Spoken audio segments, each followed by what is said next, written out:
சொல்லிக்கிட்ட லக்ஷ்மி நம்ம சேனலில் இந்த பொரிச்ச வெங்காயத்தை நான் சாப்பிட்டு தான் சொல்லியிருக்கேன். அதை நான் எப்படி செஞ்சேன், கொஞ்சம் அதில் மாற்றங்கள் கொண்டு வரலான்னு சொல்லிட்டு இன்றைக்கி கொஞ்சம் மாற்றத்தோடு செய்யலாமா வாங்க எப்படி செய்கிறதுன்னு பார்த்துடலாமா. ஃபஸ்ட்டு வந்து மசாலாஸை ரெடி பண்ணிக்கிறோம். நம்மளே ஓனாக அரைக்க போகிற மசாலா இது உங்களுக்கு அந்த வீடியோலேயே சொல்லியிருப்பேன். கடுகு, மிளகு, சீரகம், சோம்பு எல்லாத்தையும் ஒரு இதில் போட்டுக்கிறோம்.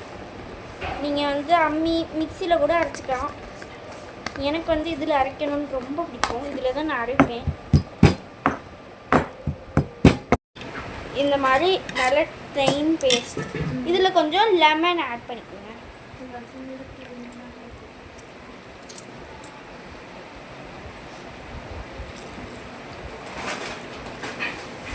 நல்லாவே தாராளமான சோட்டை ஆட் பண்ணிக்கிட்டேன். இல்லைனா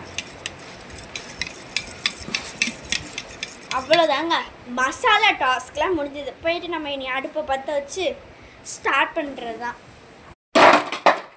ஆரம்பமே அமக்கலமாக தான் இருக்குது.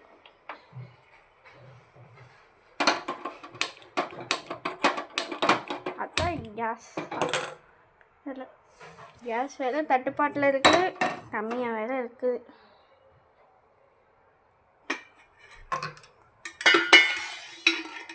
என்னோட தாராள மனசு அளவுக்கு நான் எண்ணெயை ஆட் பண்ணிக்கிறேன்.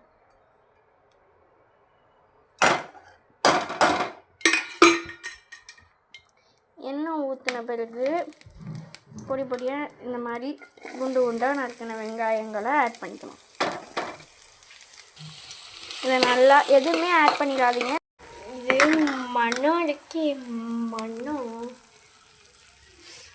அப்படி இருக்கு. இது சாப்பிட்டீங்கன்னு வைங்களேன் நல்லாயிருக்கும். நான் வந்து தொக்கு மாதிரி இல்லாமல் ஒரு கிரேவி மாதிரியே செஞ்சாச்சு இன்னைக்கு. இன்னும் கொஞ்சம் நேரம் விட்டிங்கன்னா தொக்காட்டம் வந்துடும். சொத்தில் எப்படி பெசன்னு சாப்பிட்டேன்னு நினச்சேன். அப்புறம் சரி இப்படியே சாப்பிட்டுக்கலாம் அப்படின்னு சொல்லிட்டு விட்டாச்சு. சரி வாங்க, இதை நீங்கள் மட்டும் ட்ரை பண்ணி பார்த்துட்டு எனக்கு இது உண்மையிலே நல்லா இருக்குங்க போகிறீங்க. அதுங்க எவ்வளோ க்ரீமியாக டெலிஷியஸாக இருக்குல்ல. இந்த டெலிஷியஸ் ஃபுட்டை சாப்பிட்றதுக்கு தான் நான் இருக்கேன் ரெடியாக. இந்த டெலிஷியஸோட அப்படி வாயில் வச்சிங்கன்னா சும்மா சூன்னு இருக்கும். இதை மட்டும் ட்ரை பண்ணி பாருங்கள். ரொம்பவே குட் ஃபார் அவர் ஹெல்த்துன்னு சொல்லலாம். ஓகே ஃப்ரெண்ட்ஸ், பாய். ரொம்பவே நல்லா இருக்குன்னு நினைக்கிறேன். 2 நாள்